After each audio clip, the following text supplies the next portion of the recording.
Salut, c'est Tom de la photo avenue et aujourd'hui c'est la revue photo du mois d'octobre 2020.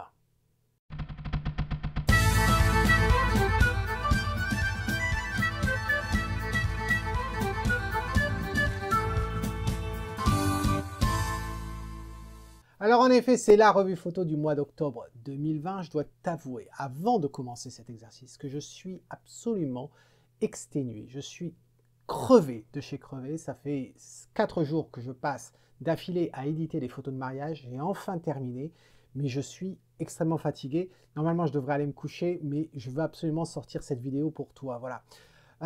Donc je m'en excuse si tu trouves que la vidéo est un petit peu plate aujourd'hui. J'espère je vais réussir à garder un petit peu de tonus d'ici à la fin de cet exercice. Alors, cet exercice justement, cet exercice mensuel, la photo, la revue photo, tu connais le principe. Certains membres des classes argent et or m'envoient leurs photos pour le bénéfice de tous en fait, pour tous ceux qui participent pas forcément activement à cet exercice. Ils se mettent en danger en quelque sorte, pas envers moi, mais par rapport au fait de mettre une photo pour une revue aux yeux de tous, surtout que par définition, eh bien, la revue photo, c'est un exercice où on poste des photos sur lesquelles on a des doutes, on a des questions, on n'est vraiment pas sûr, que ce soit de la prise de vue, que ce soit au développement, ou que ce soit même les deux. Voilà, donc je voudrais les saluer à tous. Merci, aujourd'hui, on va en voir 10. Et puis, si toi, qui apprécies cet exercice, eh bien, si tu ne participes pas encore activement avec tes propres photos à cet exercice, eh bien, merci de montrer ton soutien pour cet exercice en mettant un pouce et un commentaire, bien sûr. Allez, c'est parti, on a 10 photos ce mois-ci. On est dans Lightroom, tu connais le principe. Pour chacune des photos, je te lis la description que m'a donnée l'auteur et ensuite je te dis ce que j'en pense. La première photo qu'on va avoir, eh bien, ça va être celle de Thierry. Voilà, cette photo qui a été issue du stage que j'avais organisé il y a un peu plus d'un an maintenant en Camargue. Et oui, déjà un peu plus d'un an puisque c'était à la fin septembre, voilà, 2019. Et c'était le dernier jour d'ailleurs de la veille du dernier jour du stage et on s'était bien régalé pendant cette journée-là. Alors, qu'est-ce que tu nous dis Thierry? Bonjour Tom. Si joint la photo que je te soumets pour la revue photo d'octobre, je suis parti sur le cadrage que tu m'as conseillé lors de la revue privée. Que penses-tu du traitement Lightroom? Les exifs 1/250e de seconde, f4.5, 70 mm, ISO 1250. Alors oui, Thierry parle en fin de compte de la revue privée puisque Thierry est membre de la classe argent et les membres de la classe argent et de la classe or ont la possibilité, en plus de cette revue publique, de m'envoyer jusqu'à 2 photos par mois pour que je puisse faire une revue privée. Cette revue, elle dit privée parce qu'en fin de compte, les mots qu'on s'échange ne sont qu'entre moi et l'auteur de la photo. Personne d'autre ne voit l'image. Et j'ai modifié un petit peu la formule, puisque maintenant, en fin de compte, j'enregistre un audio. Plutôt que d'écrire tous mes commentaires, eh bien, ça se fait par enregistrement d'un audio, voilà, de ce que je pense de cette photo. Voilà. Et donc Thierry m'a envoyé une photo au départ, il y a un mois de ça ou deux. Et du coup, c'était cette photo-là, et je lui ai dit ce que j'en pense, et là, il a fait d'autres modifications. Allez, on continue. Alors, effectivement, je la reconnais, Thierry, cette photo, et je dois dire que le développement que tu as fait, eh bien, est vraiment très bien. Beaucoup mieux que ce qu'il n'était lors de la revue privée. Je trouve que tu as fait du bon nettoyage, le nettoyage autour de la crinière sur la tête. Là, il y a moins de crin qui part tout seul. Tu as fait du nettoyage, je vois, aussi sous le ventre. Il y avait plein de boue, des taches, etc. Ça a été nettoyé. Tu as augmenté un petit peu le cadrage à l'arrière. Je trouve que c'est très bien également. Ça aère un petit peu les choses. Par rapport au cadrage que je t'avais suggéré, effectivement, de couper en fin de compte le haut et puis de garder aussi le cheval dans son entier et non pas de la couper à cet endroit-là et de garder simplement le devant de la scène. Le devant du cheval, même si ce qui nous intéresse en fin de compte, c'est cette partie-là, certes, mais ça faisait vraiment bizarre quand on coupait à moitié. Donc non, je trouve que ta photo est très propre. La seule chose que j'aurais à redire en fin de compte sur ta photo, c'est ici. Tu as voulu faire un traitement, ici nettoyer dans l'herbe, et ça fait vraiment flou, mais flou par des taches. Donc ça fait vraiment pas propre à cet endroit-là. Et du coup, dans Lightroom, ce que j'ai fait, j'ai simplement utilisé l'outil... non, c'est pas celle-là. C'est pas celle-là. Hop, On la verra plus tard, celle-ci, c'est celle-ci. Voilà. Alors, si on regarde comme ça, là, c'est celle que je te propose, où j'ai fait le nettoyage uniquement dans Lightroom avec simplement l'outil de retire-poussière. Et voici ce que tu avais. Donc, tu vois à quel point cette partie-là, eh bien, elle pouvait être nettoyée plus facilement. Et juste pour vous montrer, hein, très simplement ce que j'ai fait, c'est ici. Voilà. J'ai simplement passé comme ça et pris l'information qui était ici parce qu'elle était un petit peu plus propre que ce qu'il y avait autour. Et en choisissant l'option de réparage plutôt que de clonage. Voilà. Donc c'était facile à faire. Et puis donc comme tu vois, je trouve que ta photo est très bien. Bon là elle s'affiche avec le blanc, elle est un petit peu mieux quand elle est dans le noir, mais je trouve que c'est un travail très propre et je crois qu'elle est terminée là, ta photo. Voilà. Donc vois également la partie sur la gauche de flou là sur le devant, si tu peux nettoyer un petit peu. À savoir bien sûr que la photo que je te propose, c'est celle de gauche et non celle de droite, bien entendu. Voilà, donc dis-moi ce que tu penses de mes commentaires. Thierry, mes félicitations. En tout cas, bravo pour ce travail, c'est très propre. Ensuite, on voit celle-ci. Celle-ci, eh bien, c'est celle de Laurent. Alors, qu'est-ce que tu nous dis, Laurent? Bonjour Tom, je te soumets cette image aujourd'hui parce que je ne suis jamais sûr d'attaquer un bâtiment sous le bon angle par rapport à l'orientation du soleil. Contre-jour ou pas contre-jour? Telle est la question. Si je suis à contre-jour, j'ai du mal à donner de la profondeur à l'image. Est-ce que je devrais essayer des lumières directes sur mes sujets? Ou bien dans quel cas faire un contre-jour et dans quel autre cas prioriser une lumière directe? Puis-je améliorer l'image en post-traitement? Alors, écoute, Laurent, c'est une bonne question. Est-ce que contre-jour, et on en avait un petit peu parlé, hein, que tu nous avais expliqué lors du Café de l'Avenue, cet entretien qu'on a chaque mois en direct, en vidéo, conférence, tous ensemble, les membres de la Photo Avenue. Tu nous avais dit effectivement que tu aimais bien les contre-jours, etc. Ce que je retiendrai, c'est que quand tu penses à l'éclairage, si tu veux montrer du relief aux choses, si tu veux montrer de la texture, tu ne peux pas rétroéclairer et tu ne peux pas éclairer de face. Voilà. Donc, c'est vrai qu'il y a un avantage à être à contre-jour. Ça peut donner une certaine puissance, surtout dans le nuage, comme on peut le voir sur la photo que tu as choisie. On a cette luminosité qui vient derrière, comme s'il y avait une explosion, en fin de compte. Si tu l'avais fait de face, avec le soleil de face, le problème que tu as, c'est, tu nous parles d'architecture, la problématique, et ce que je dis, ça s'applique un petit peu au paysage naturel, mais c'est d'autant plus vrai pour l'architecture. Si tu prends des bâtiments qui sont en verre ou même pas en verre, si tu as un éclairage de face, eh bien tu vas subir vraiment une luminosité très importante, un gros reflet. Et ça va être très très difficile à gérer en même temps. Le côté qui m'embêterait le plus, d'avoir aussi bien la lumière par derrière, donc en contre-jour, ou bien de face, c'est cette perte en fin de compte de relief et de dimension, de profondeur comme tu dis. Pour avoir de la dimension, pour avoir de la profondeur, il faut un éclairage latéral. Voilà, c'est la même chose quand on fait du flash, c'est la même chose dans le paysage. Si tu shootes directement dans le soleil, eh bien tu vas avoir vraiment du mal à bénéficier justement de cet effet de profondeur qu'on essaie de retranscrire dans un médium qui est en 2 dimensions. Donc voilà ce que j'aurais à dire là-dessus. C'est vrai que j'ai toujours tendance à privilégier plus latéral, mais même si c'est latéral en contre-jour, tu peux avoir un petit peu les deux. Surtout que dans ton cas, tu es toujours à 17 mm avec ton tilt shift, donc tu as quand même un angle assez important. Là, on remarquera que tu as beau avoir le soleil en fin de compte derrière l'édifice, tu remarqueras à quel point le ciel est tellement lumineux et qui reflète sur la verrière de ce bâtiment. Voilà ce que j'aurais à dire. Alors, cette photo, moi, je la trouve pas mal du tout. Pas mal du tout. Ce que l'on a l'opportunité aussi de voir, c'est je t'avais parlé de la distorsion peut-être avec ton 17 mm. Ce que je remarque, c'est à quel point il y a un certain flou et un certain étirement quand même avec cet objectif-là. je précise ça pour ceux qui se demanderaient, parce que c'est un tilt shift, on pourrait penser effectivement, les tilt shifts par définition ont un cercle d'image très important.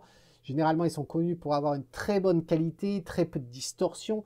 Seulement sur le 17 mm, eh bien, la lentille est bombée sur le devant, et c'est vrai que sur les bords, eh bien, on a tendance à subir quand même certaines distorsions. On le voit dans le bâtiment, le plus qu'on le voit, ça va être ici dans le bâtiment à droite.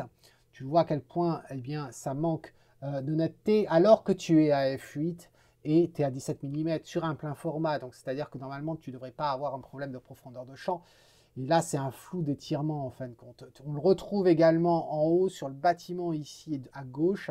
On le voit un petit peu hein, sur ces antennes qui sont en haut, elles manquent de netteté.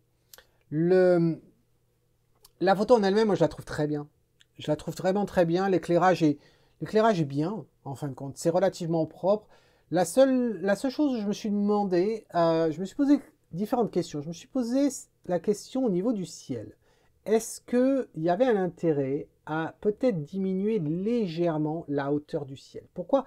Parce que j'avais presque envie que le bâtiment, on a ces lignes verticales de ce bâtiment-là, il est plus petit que le bâtiment de gauche, il se retrouve entre les deux, en fin de compte, il est bien positionné, hein, ton cadrage, moi j'ai rien à dire là-dessus, mais je trouve qu'il manque presque de grandeur, j'aurais envie qu'il soit un peu plus imposant, et je me suis demandé, est-ce que couper un petit peu le ciel, ça aiderait? Et puis c'est surtout de couper sur la gauche. Pourquoi? Parce que je sais pas, je trouve que le bâtiment qui est sur la droite, pas coupé sur la gauche, coupé sur la droite, comme il est flou un petit peu dû à l'étirement, et puis on a une barre, la rambarde ici, là, qui a commencé, je l'aurais coupé juste avant la rambarde. Et ça donne quoi? Eh bien ça donne ça. Alors, attends, hop, c'est pas celui-là, décidément, j'ai un problème, voici. Donc voilà sans la rambarde, et voici avec la rambarde. Voilà. Ça ne fait pas une grosse différence, mais en même temps, je trouve que ça aide un petit peu mieux pour la diagonale, ici. Et puis ça donne un petit peu de verticalité à ta photo, en fin de compte. On accentue, on a déjà les lignes, comme je disais, verticales, et le fait de réduire un petit peu sur le côté, eh bien, fait qu'on se retrouve à avoir une photo qui est un peu moins horizontale, un peu moins aplatie. On gagne un petit peu en hauteur. On aurait, et c'est ce que je disais tout à l'heure, je pensais peut-être qu'en réduisant le ciel, mais en fin de compte, en réduisant le ciel, ça ne donnait pas forcément ça. Je peux te montrer parce que j'ai fait le test. Alors autant pour moi, voilà. En réduisant le ciel, ça donnait ça. Et je trouvais que là, on aplatissait l'œuvre davantage, alors que généralement, quand on réduit le ciel, ça aide à ne pas écraser ce qu'il y a dessous. Et bien dans le cas présent, à cause de la forme de ce bâtiment, qui est très horizontale, et bien en fin de compte, de réduire le ciel, ça ne fait qu'augmenter l'aplati de la scène. Voilà ce que j'aurais à dire là-dessus. Donc, dis-moi ce que tu en penses, Laurent, de mes commentaires. Décidément, j'ai un problème avec l'ordre des photos aujourd'hui. Voilà. Dis-moi ce que tu en penses. Si tout ça, ça a du sens, mets-moi un commentaire, s'il te plaît. Ensuite, on va avec Didier. Alors, Didier, avec cette araignée, qu'est-ce que tu nous dis? Bonsoir Tom, voici une photo pour laquelle j'aurais voulu avoir ton avis. Cadrage et luminosité, merci d'avance. Alors, ça tombe bien que tu parles de cadrage et luminosité, parce que quand j'ai regardé ta photo, je me suis dit, il y a quelque chose, je comprends pourquoi tu l'as prise, tu as recherché effectivement au niveau de la composition, il y a eu de la réflexion, mais je me suis demandé est-ce qu'il n'y avait pas quelque chose qu'on pouvait faire. Et la première chose que je me suis dit, ça a été au niveau de la luminosité. Si on regarde la photo telle qu'elle, là ici en blanc, on se rend compte à quel point, en fin de compte, la brume, mais c'est pas la brume, c'est les gouttelettes d'eau sur la toile d'araignée, sur la droite, tu t'aperçois à quel point c'est les points les plus lumineux, en fin de compte, de ta photo. Et du coup, eh bien, c'est au détriment de ton araignée qui est certes rétro-éclairée en quelque sorte, mais on a du mal à On a du mal à regarder les détails et à l'apprécier à sa juste valeur. Ensuite, en regardant les détails, je me suis dit, tiens, regarde, il y a une gouttelette d'eau ici, là, qui est sur la rosée. Voilà, je cherchais le mot rosée tout à l'heure. Dans le coin ici, qui m'embête en plus, qui est bleu, qui attire le regard.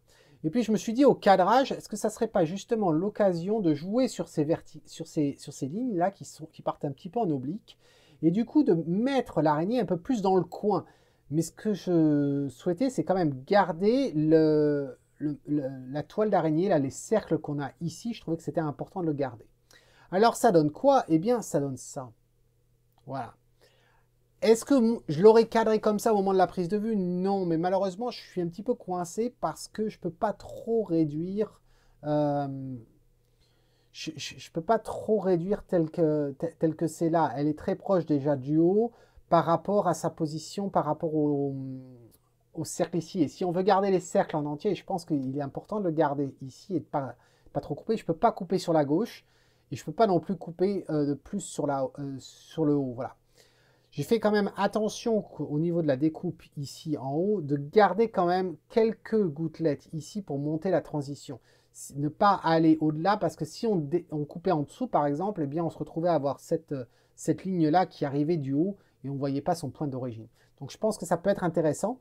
Et l'autre chose que j'ai faite, eh bien, ça a été d'augmenter la luminosité sur l'araignée avec un filtre radial, tout ce qui est plus simple, et utiliser un filtre gradué sur la droite avec un masque de gammage en sélectionnant la luminosité d'une de ces gouttes-là. Ce qui fait que j'ai pu réduire la luminosité sans réduire la luminosité de l'arrière-plan, le vert. Voilà. Donc, quand on regarde, eh bien, voici la différence. Je vais mettre les deux côte à côte. Voilà. Alors, ce que je vais faire, tant que j'y suis, parce qu'avec les photos de mariage, je suis passé en blanc. Mais là, on va le changer. On va aller dans l'interface. Et puis, on va passer en noir. Voilà, ça va. Pour la revue, ça va nous aider. Voilà, là et là, si je fais ça. Voilà.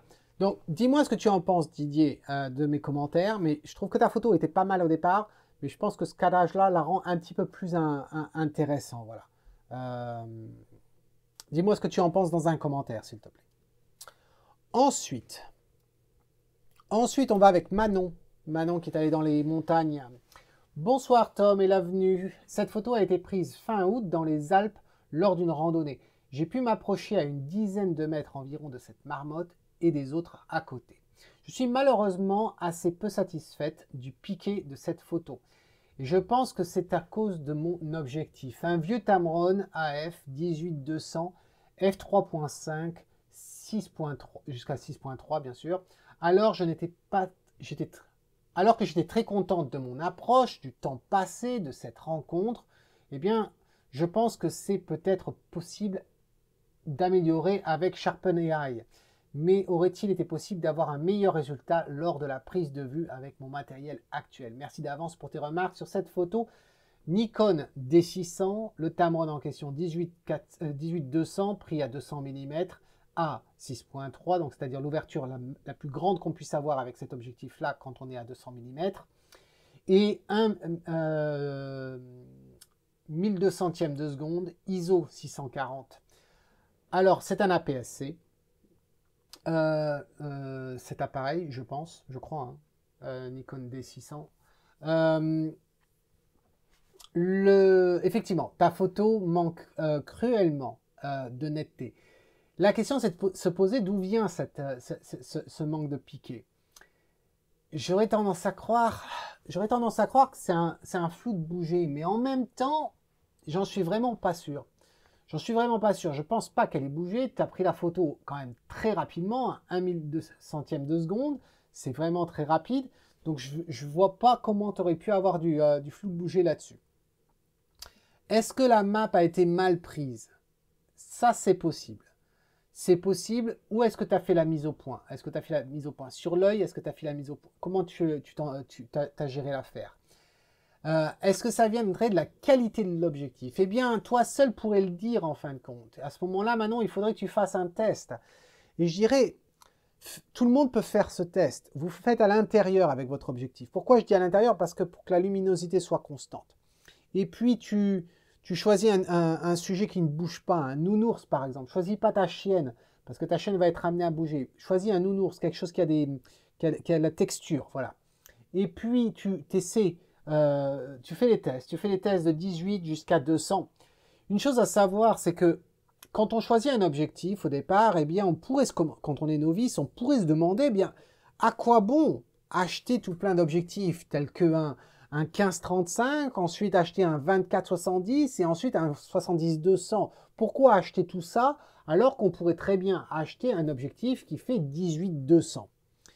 Il y a une raison à ça. C'est que quand on a un objectif qui fait 18-200, eh bien la plage focale est tellement importante qu'en fin de compte, ça va être au détriment de la qualité du verre. Et oui, on est obligé d'avoir beaucoup plus d'éléments à l'intérieur de l'objectif pour obtenir ça. Et donc, du coup, ça va se perdre en qualité. Cela dit, je m'attends quand même à 200 mm avec ton Tamron. Je m'attends à ce que tu puisses avoir une meilleure netteté que ce qu'il nous montre là. Donc, j'avoue ne pas comprendre. Voilà, j'avoue ne pas comprendre ce qui a pu se passer ici. Quant à ta question ou ta pensée qu'avec Sharpen AI, on pouvait améliorer en fin de compte l'image, eh bien j'ai fait le test, bien sûr. Et voici ce qu'on obtient. Alors, ça paraît quand même beaucoup plus net. Je ne sais pas à quel point on va le voir sur la vidéo. Voici ce qui est maintenant. Voici ce que c'était avant. On le voit au niveau de la fourrure, c'est quand même pas mal du tout. Mais bon, c'est vraiment limite. Hein. C'est pas une photo que je garderai comme ça à imprimer. Il faut même pas y penser. Donc voilà ce que j'aurais à dire sur ta photo. Au niveau de la composition, tant qu'à faire, parce que la netteté c'est une chose, mais on pourrait parler un petit peu de composition.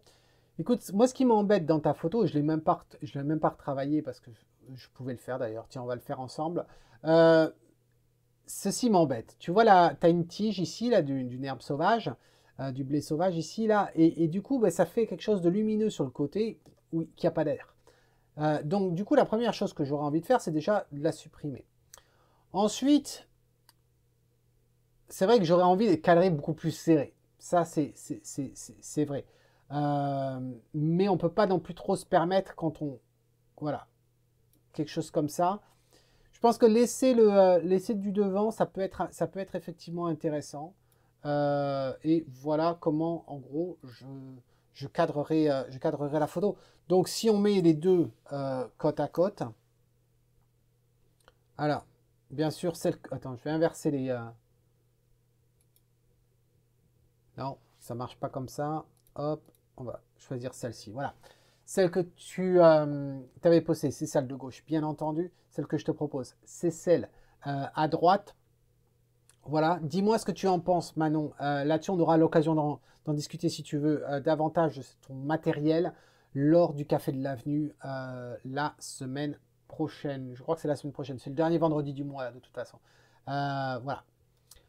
Ensuite, on va avec Eric. Alors, avec Eric, on va sur la cote. Qu'est-ce que tu nous dis, Eric? Salut Tom, si joins ma participation pour la revue du mois d'octobre, j'aime bien cette image. J'attends ton avis sur le premier plan, peut-être trop présent. Sur le temps de pause, trop court, trop long, impeccable. La compo et le cadrage, bien sûr, mais aussi sur le post-traitement. En fait, surtout, quoi. Merci d'avance.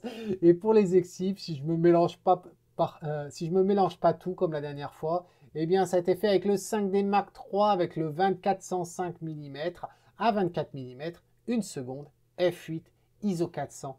Travaille bien et à bientôt. Alors, écoute, Eric, la première chose que j'aurais à te dire sur ta photo, c'est que la gestion du temps sur ta photo est absolument irréprochable. Elle est parfaite, mon gars. Parfaite. Le mouvement dans l'eau est absolument magnifique. Alors je vais zoomer ici, je suis sur un écran 4K, donc bien sûr ça va faire un petit peu pixelisé ici. Mais le mouvement dans l'eau est absolument génial. Vraiment, vraiment génial. Tu as tout ce qu'il faut, vraiment tout ce qu'il faut. Tu as le mouvement, on a du détail là où on peut en avoir, tu as un petit peu de vapeur aussi. J'adore le mouvement dans les vagues, c'est absolument magnifique. Alors ensuite, bien sûr, eh bien, se pose la question de ce rocher de devant. La première chose que je me suis dit, c'est l'eau géniale.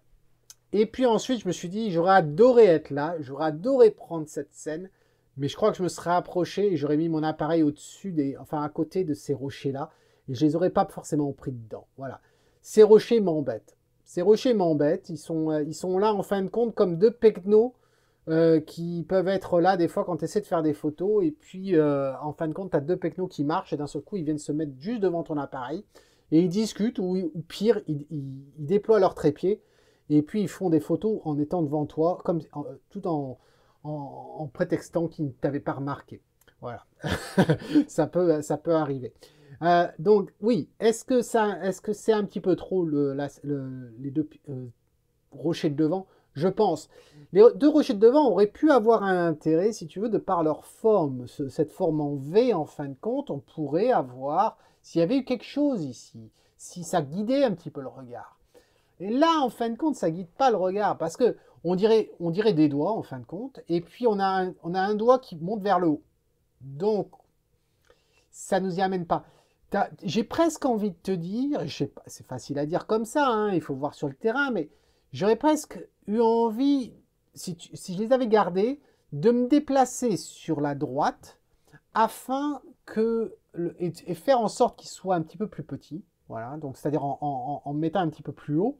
Et j'aurais peut-être utilisé ce doigt-là pour pointer en fin de compte peut-être dans cette direction-là, ou avoir un rocher dans lequel il y a vraiment de l'action. Là, il y a un rocher certes, mais il n'y a pas beaucoup d'action à cet endroit-là. Ensuite, sinon, on peut se poser la question si tu souhaites vraiment le garder à ce moment-là.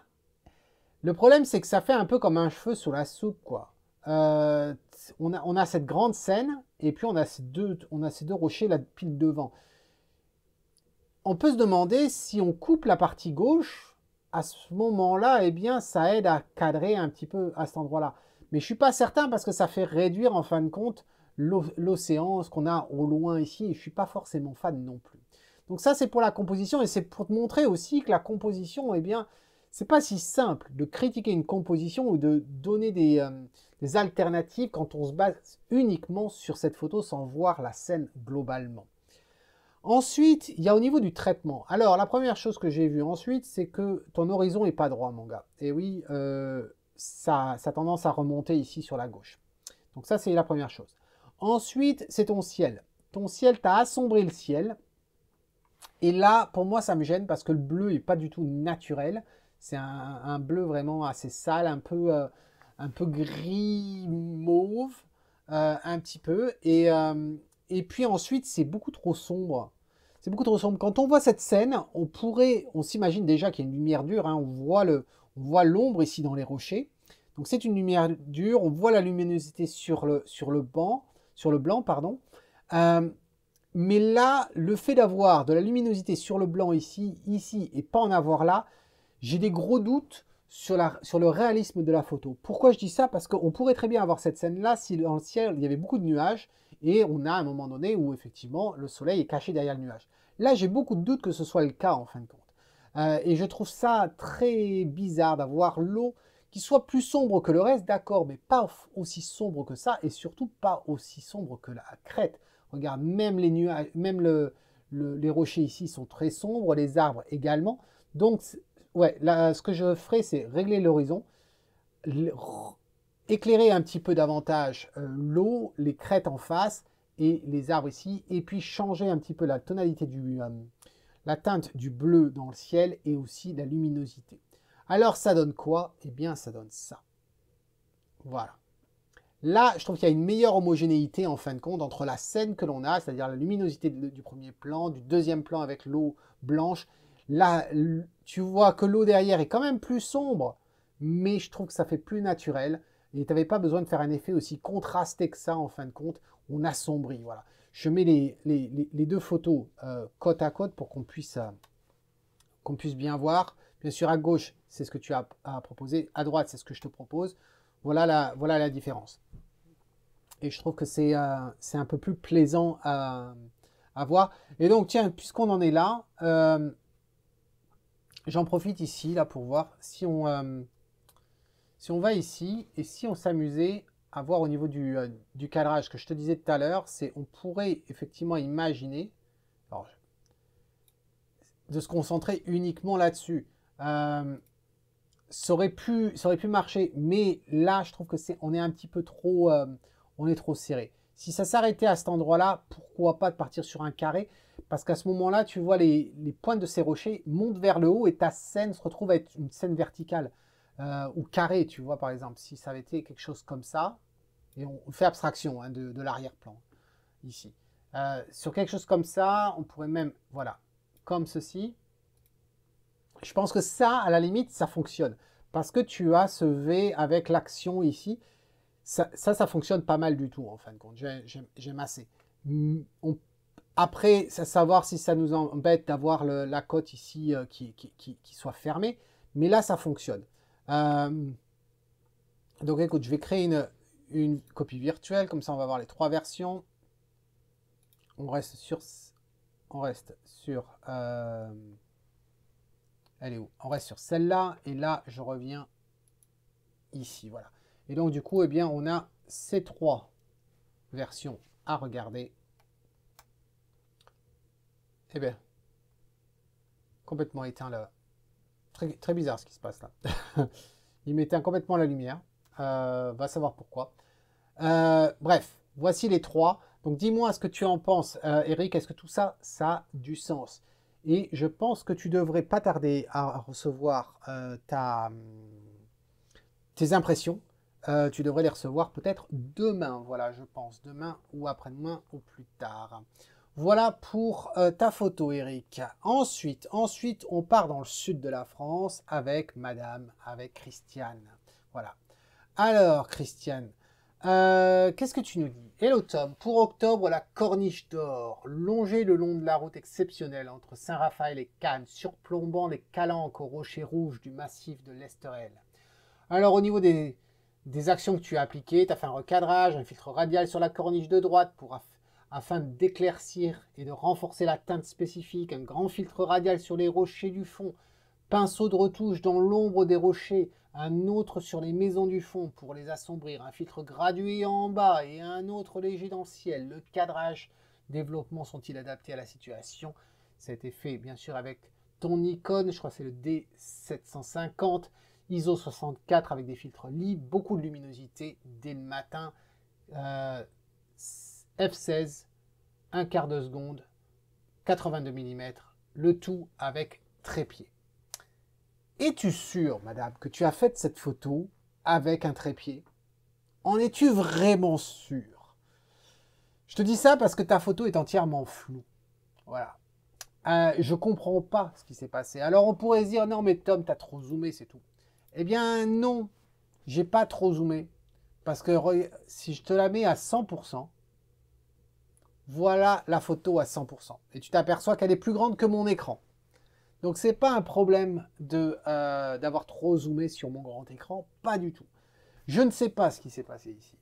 J'ai aucune idée. C'est entièrement flou, comme si la map était complètement ratée. Et ce que je comprends pas, c'est que tu ne t'en es pas aperçu. Parce que tu m'en fais pas référence dans la description. Voilà. Donc je suis très confus. Je suis très confus, Christiane. Est-ce que tu m'as envoyé le bon fichier? Je ne sais pas. Cela dit, au niveau de la composition, si on fait abstraction de ça, il y a des choses intéressantes. Je suis pas forcément... Elle n'est pas simple, cette photo à cadrer. Je ne connais pas le lieu. J'aimerais bien savoir ce qu'il y a à droite.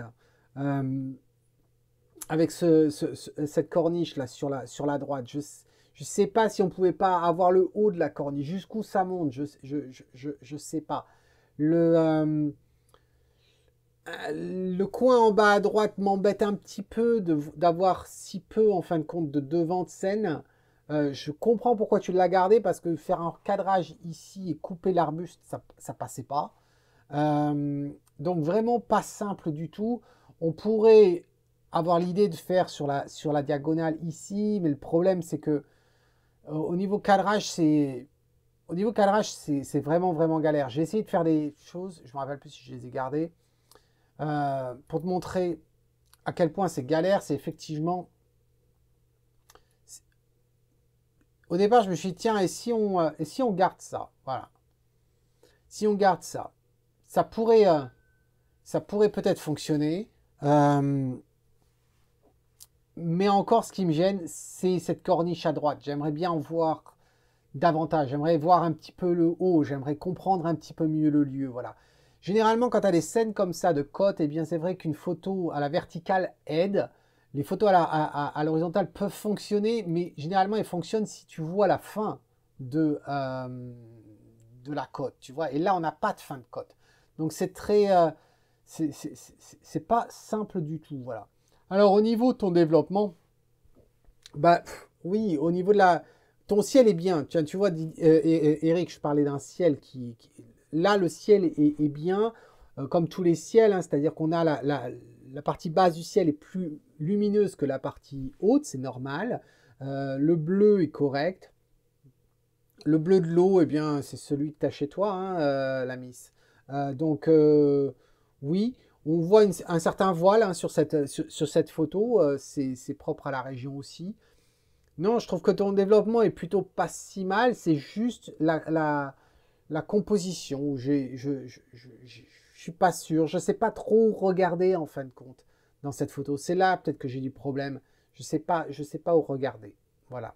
Donc désolé, j'ai pas grand-chose à dire là-dessus sur ta photo, Christiane. Le flou est une grosse énigme et j'ai hâte de voir ton commentaire pour que tu puisses m'expliquer ça. Parce que pour une fois que tu me mets que tu as fait la photo avec un trépied alors que la majorité des photos que tu fais se fait sans trépied, eh bien je suis étonné parce que c'est une photo qui est floue alors que d'habitude elles ne le sont pas. Donc je serais curieux de savoir ce qui se passe là. Dis-moi tout ça dans un commentaire s'il te plaît. Ensuite, on va avec Mathieu. Voilà, alors Mathieu, qu'est-ce que tu nous dis? Salut Tom, 6 juin, ma participation à la revue pour le mois d'octobre. Sorti tôt un matin sur la côte proche de chez moi. Le lever de soleil a été sympa à voir, mais pas foufou pour les photos. Cela fait plusieurs fois que je me vais essayer à saisir cette côte du côté de Saint-Gildas de Ruis. Que penses-tu de cette compo et l'utilisation de la pose longue dans ce type de prise de vue? Les exifs, eh bien c'est f9, 46 secondes, ISO 100, 42 mm. Alors, niveau composition, je parlerai de la composition après. Niveau temps de pause, ton temps de pause, oui, je pense qu'il est bon. L'idée de faire une pause longue ici avec les vagues qui viennent se casser, ça a l'air d'être une sorte de, pas forcément marée haute, je pense. Ça a l'air d'être une marée basse qui viennent se casser là. Pour moi, ça fonctionne. Pour moi, ça fonctionne. Ta photo, le plus gros... Après, si on part dans un détail, tiens, tu as cette traînée ici d'avion là qui attire le regard un petit peu trop. Les autres, à la limite, pourquoi pas. Je ne suis pas forcément fan des traînées d'avion en général. J'aurais préféré qu'il n'y en ait pas. Pourquoi? Parce qu'en fin de compte, tu pouvais jouer sur la... Ça me rappelle un peu la photo qu'a faite Arnaud, en fin de compte, le mois dernier, avec des couleurs pour le concours.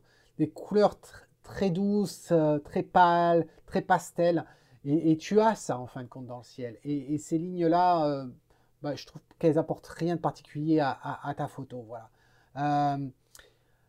Ensuite, ce qui me gênait, je me suis dit, il y a un manque de netteté dans cette photo. Et je ne vais pas te mentir, je suis allé sur le site de l'Avenue pour regarder la photo telle qu'elle apparaît sur le site, alors que c'est l'original hein, que j'ai aimé.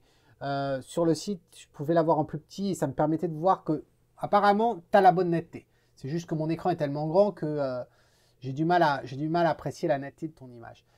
Mais il y a un certain voile quand même sur cette photo. Et comme je dis à chaque fois, le voile, j'aime ça hein, dans les photos. Quand il est là, gardons-le.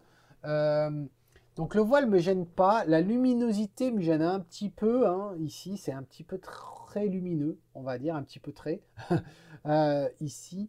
Mais maintenant, j'ai envie de te parler de ta composition. Ta composition... Quand on fait des photos sur le rivage comme ça, il y a une chose que je n'aime pas, c'est quand on a un petit bout de falaise parce qu'on est obligé d'avoir la falaise. Or, ce n'est pas ton cas ici. Ce n'est pas ton cas. Donc, tu n'es pas dans ce cas-là. Et effectivement, d'avoir ce croissant comme ça fonctionne. Je trouve que c'est plutôt pas mal. Par contre, ce que je pense pas qui apporte quoi que ce soit, eh bien, c'est la partie basse de ton image. Elle apporte rien parce qu'il n'y a rien. Et curieusement, à cause de cette vague-là qui vient faire du blanc ici à cet endroit-là, le fait aussi que la partie devant a l'air plus nette que tout le reste, eh bien, fait que j'ai du mal à apprécier, à aller ailleurs. Ta photo, quand on regarde, qu'est-ce qui attire? Qu'est-ce qui est intéressant? C'est cette partie-là, ce rivage-là de rocher ici. Tout le reste, en fin de compte, pas si intéressant que ça. Ici, cette trouée qu'on a ici, j'aurais préféré qu'il y ait des arbres. Ils n'y sont pas, tant pis. C'est comme ça, on ne va pas les créer non plus. Mais si on est honnête, la partie qui nous intéresse le plus, c'est ça. Et même pas cette falaise-là, parce que cette falaise ici, là, ça fait très carrière. Hein, n'importe quel mur de carrière, il ressemble. Non, c'est ces rochers qui sont dans l'eau ici. Les algues qu'on arrive à voir à travers. Un petit peu le vert que l'on voit dans l'eau. C'est cette partie-là qui est intéressante. La partie qui est ici, elle est beaucoup moins. Elle nous y amène même pas en plus. Donc du coup, je me suis dit, eh ben, si on recadre. Si on recadre et puis si on essaie de nettoyer cette traînée-là avec Lightroom, ce qui n'est pas forcément l'idéal. Eh bien, voilà ce qu'on obtient. Voilà. Alors, est-ce que c'est mieux? Ben, je trouve que la lecture est plus simple. Bizarrement, enfin, curieusement, d'un point de vue intéressant, je trouve que quand on regarde cette photo cadrée comme ceci, on passe plus de temps à regarder les rochers, chacun des rochers qui sont là. On passe plus de temps à regarder les détails. Voilà, ici. Alors que sur ta version, eh ben, j'ai mon œil qui arrive ici, à cet endroit-là. Alors, je me dis, est-ce que tu pouvais pas te rapprocher davantage? Tu étais à 42 mm. Pourquoi ne pas t'être rapproché davantage ici, de faire le rivage en ayant peut-être justement l'équivalent de ce que l'on a à gauche, de l'avoir à droite, c'est-à-dire des rochers ici, plutôt que d'avoir un talus avec des arbustes qui ne sont pas du tout intéressants. Voilà. J'aurais peut-être fait ça. Tu étais à 42, tu avais de quoi le faire en te rapprochant. Voilà ce que j'aurais à te dire. Mais je te remets la photo que je te propose, côte à côte, voilà. Dis-moi ce que tu en penses dans un commentaire, s'il te plaît. Dis-moi si tout ça, ça a du sens. Et regarde à quel point le ciel maintenant est libéré depuis que j'ai retiré j'ai retiré ça. C'est vrai que ça aurait été. Je pense que ça pourrait être sympa. Attends, je vais le faire là. J'ai pas envie de perdre trop de temps, mais j'ai envie de le faire. Si on allait dans Photoshop avec les modifications. Non, je vais faire éditer une copie sans les modifications.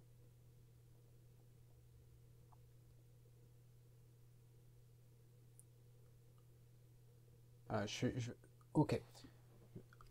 Ça.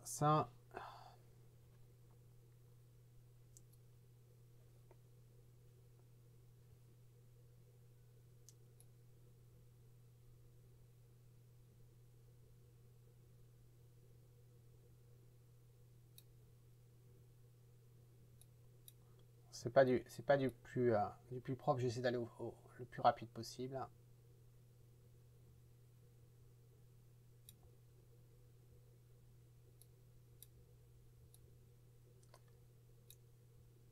Ouais, les transitions JPEG, là, je vais avoir du mal ici. Là. Hop.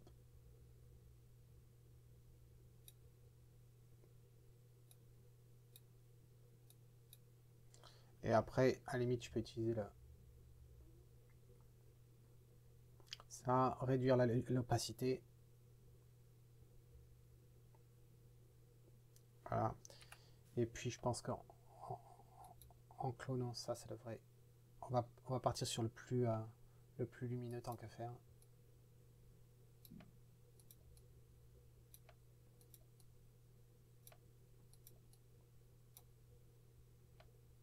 « 58, c'est pas assez au niveau de l'opacité. On va augmenter un peu.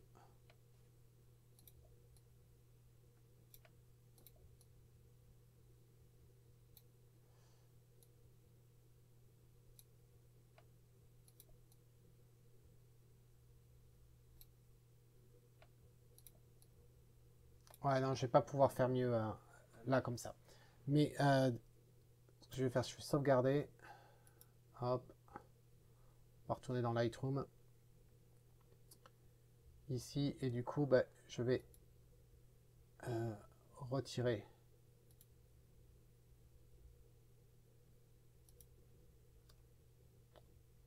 Voilà, retirer ça. Et si je te mets donc ta version, voilà, côte à côte. Donc dis-moi ce que tu en penses, Mathieu, si tu vois ce que je veux dire au niveau des transitions. Tu as une eau qui est tellement...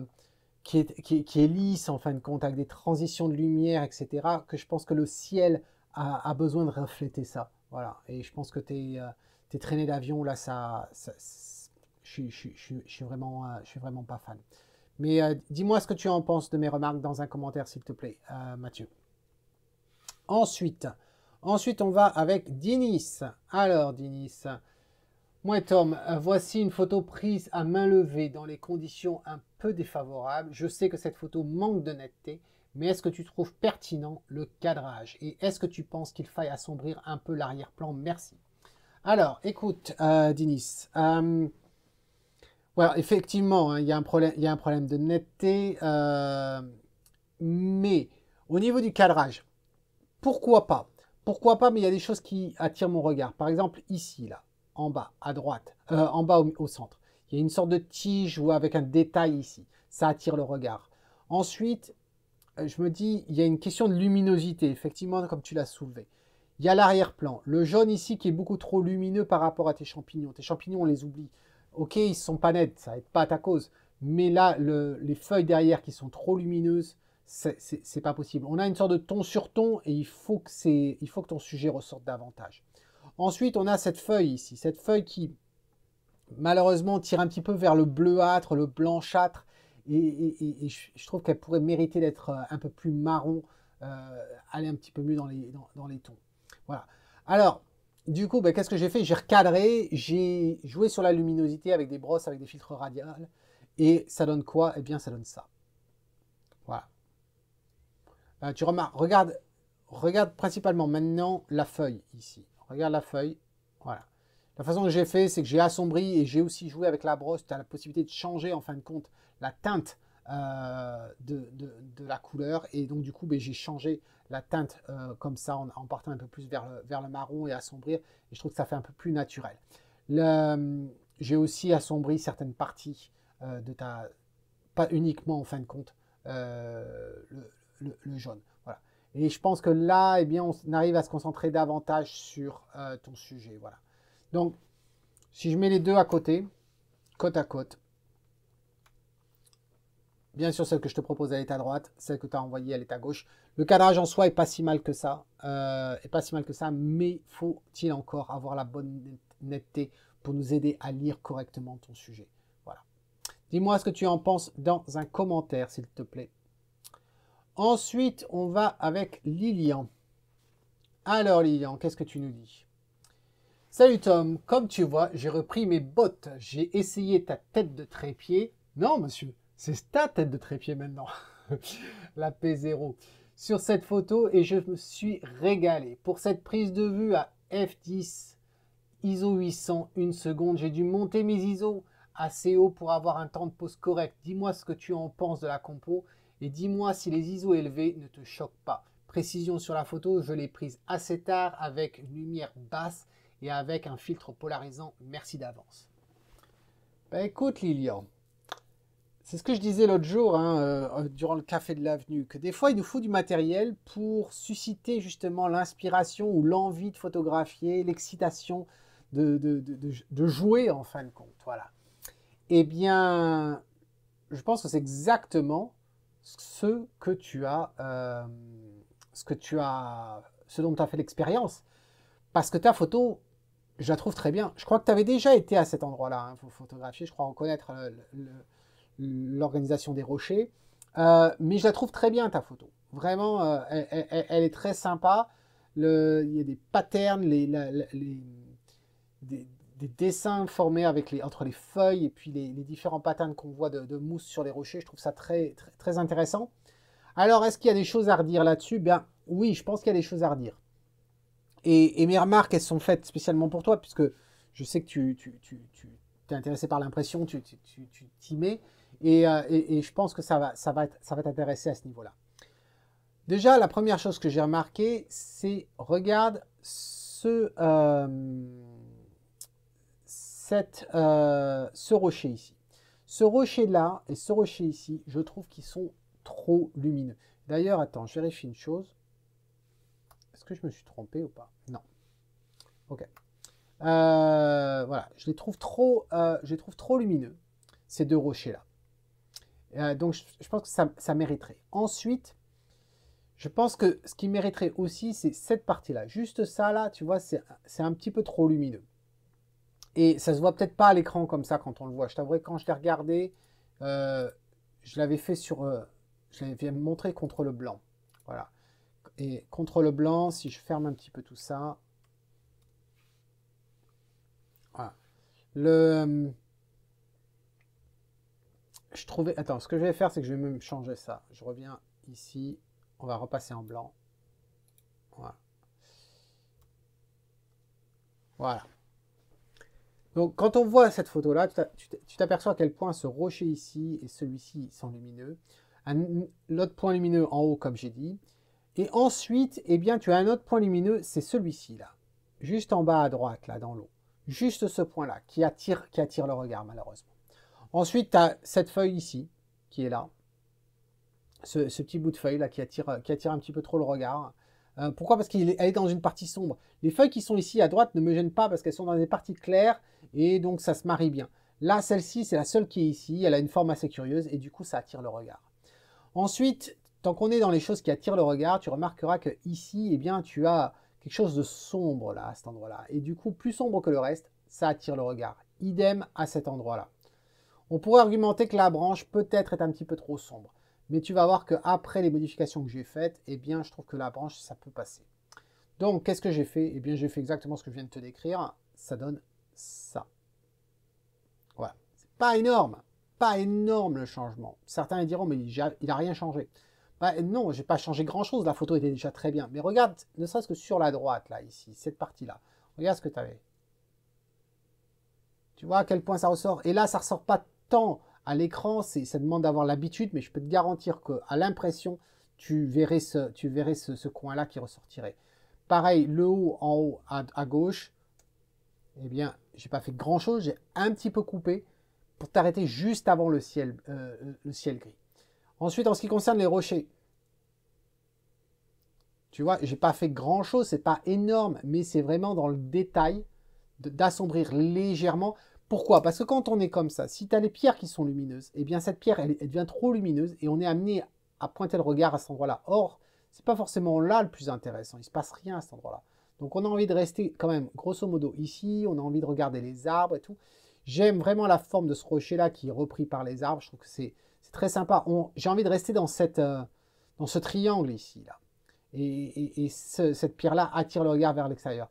On pourrait se demander si cette partie-là attire le regard. Et je dois dire, elle me gêne pas trop, c'est un petit peu limite. On pourrait effectivement se demander, si on pourrait jouer avec la brosse. Écoute, je vais passer ici, on va réduire avec ça. Voilà, peut-être que quelque chose comme ça. C'est pas grand-chose, hein, c'est 0,5. Et ici, je suis passé un petit peu trop. Là, j'ai pas envie de réduire à cet endroit-là, sur le dessus. Ça reste naturel quand même. Mais voilà. Je pense que ça, si je reviens... Ouais. Oui, légèrement, voilà. Donc, hop, ici. On met les deux photos côte à côte. Dis-moi ce que tu en penses de mes remarques, Lilian. Mais en tout cas, chapeau pour ta photo, elle est très bien. Et honnêtement, je ne m'inquiéterai pas des ISO 800. Hein. Tu as un 5D Mark III, faut pas déconner quand même. Non. Aucun problème là-dessus. Tu as déjà vu des vidéos où j'ai fait des photos avec ISO 800. Justement, je vais avoir l'occasion, là, je suis en train de préparer une vidéo là, qui va sortir dans la semaine, là, d'ici la fin de la semaine, sur le focus stacking avec le R5. Et oui, ça va faire plaisir à Werner. Mais justement, on aura l'occasion d'en revenir sur les histoires de monter des ISO. Est-ce qu'il n'y a pas une solution plutôt que de monter des ISO? Voilà. Donc dis-moi ce que tu en penses de mes remarques dans un commentaire, s'il te plaît, Lilian. Et ensuite, eh bien, ensuite, on va terminer par une photo de Dominique. Voilà, Dominique. Alors, qu'est-ce que tu nous dis? Bonjour Tom, voici ma participation pour la revue d'octobre. Comme tu le sais, mon contexte, c'est les timelapses. Ici, photos extraites d'une série de 500 photos durant laquelle la Voie lactée se déplace au-dessus des sommets de la Meije. J'ai vu effectivement ton timelapse. Je recherchais le cadrage optimal pour la Voie lactée et ses reflets. Dans mon format paysage, que je monte ensuite en 16/9, je me retrouve souvent avec des panneaux, des pans de montagne qui présentent peu d'intérêt. Merci de m'apporter ton avis sur le cadrage et des pistes pour un cas comme ceci. Naturellement, toute autre suggestion sera le bienvenu. Paramètres de prise de vue, le 6D Mark II, défiltré avec le Samyang 24 mm, f1.4, 3200 ISO, 15 secondes. Alors, effectivement, comme je disais, j'ai regardé ton timelapse, je l'ai regardé à plusieurs reprises justement, cette scène-là. Et je trouve que le timelapse, il est plutôt bien. Bon, tu as souffert des lumières des autres photographes ici, là, ailleurs. Je vois ce que tu veux dire. Par rapport au pan, donc c'est ici et là. Il n'y a pas 36 solutions. Hein. La solution, c'est de prendre de l'altitude. C'est la difficulté avec les montagnes, c'est que c'est très difficile d'être toujours le plus haut que le reste. Je sais que tu as fait d'autres plans où, dans ce timelapse et puis dans d'autres où tu es un peu en hauteur et on voit le lac en bas et tout. Et je pense que ça passe mieux. Ici, d'un point de vue composition, ta scène est plutôt pas mal. Ce devant de scène ici, alors je me souviens plus si... oui, j'ai voulu te montrer ce que ça donnait si effectivement on gardait le 16/9, puisque tu as cette contrainte de 16/9 par rapport à ta vidéo, mais sans garder la partie de devant. Et on obtient quoi? Ben, on obtient ça. Est-ce que c'est intéressant? Ben, c'est pas si mal que ça. En soi, c'est pas si mal que ça. Le problème, c'est qu'effectivement, tu souhaitais capturer le reflet de la Voie lactée dans l'eau. Et donc, du coup, tu peux pas faire ça. Ce que je me demande, c'est pourquoi avoir été derrière. Quand on regarde le timelapse, tu n'as pas fait un timelapse à cet endroit-là où tu te déplaces. C'est un timelapse fixe de cette prise de vue sur la Voie lactée. C'est la Voie lactée, en fin de compte, qui se déplace. Alors non, je sais bien que ce n'est pas la Voie lactée, c'est la Terre qui tourne, mais bon, on voit la Voie lactée qui se déplace. Et toi, tu ne te déplaces pas derrière le rocher comme tu fais assez souvent et que j'aime beaucoup. Donc on pourrait se demander mais pourquoi tu t'es pas rapproché devant, style venir ici. Et à ce moment-là, tu avais toute l'eau. Est-ce que ça aurait été une solution? Ben, peut-être pas, parce qu'en fin de compte, là, tu finissais par avoir le reflet du pan de la montagne qui prenait beaucoup plus d'ampleur, surtout celui de droite. Donc, qu'est-ce que j'aurais fait à ta place? Honnêtement, je ne sais pas. Je ne sais pas. Peut-être qu'en fin de compte, à ta place, et c'est là la difficulté du timelapse ici, c'est que c'est une photo à la verticale. J'aurais presque eu envie de faire verticale ou un carré, mais tu as la contrainte de ta vidéo. Si je repasse par exemple sur celle-ci, là, cette photo, elle est vraiment pas mal. Si on cadre ici et que je dis, tiens, j'ai envie de faire un carré par exemple, eh bien, on pourrait imaginer un cadrage comme ça. Voilà. C'est pas si mal. C'est pas si mal que ça. On a ce léger flanc ici pour le refuge. On a ce pan-là qui prend pas trop d'espace et on a le plan effectivement avec ta Voie lactée qui se déplace de gauche à droite. Mais je reconnais la problématique, c'est pour le timelapse. La question que je me poserais, c'est est-ce que ça vaudrait le coup, par exemple, que pour le timelapse, tu aies certains plans, comme ici, où justement, tu te retrouves à avoir un carré. Et tu rends, en fin de compte, tu crées en post-prod des bandes, comme on pourrait avoir des fois des bandes de haut en bas, et bien de passer les bandes de droite à gauche, comme ça, pour justement limiter sur cette vue qui est intéressant. Est-ce qu'on est obligé forcément de subir absolument le format 16 neuvième et de garder vraiment l'image en 16 neuvième? Je pense pas.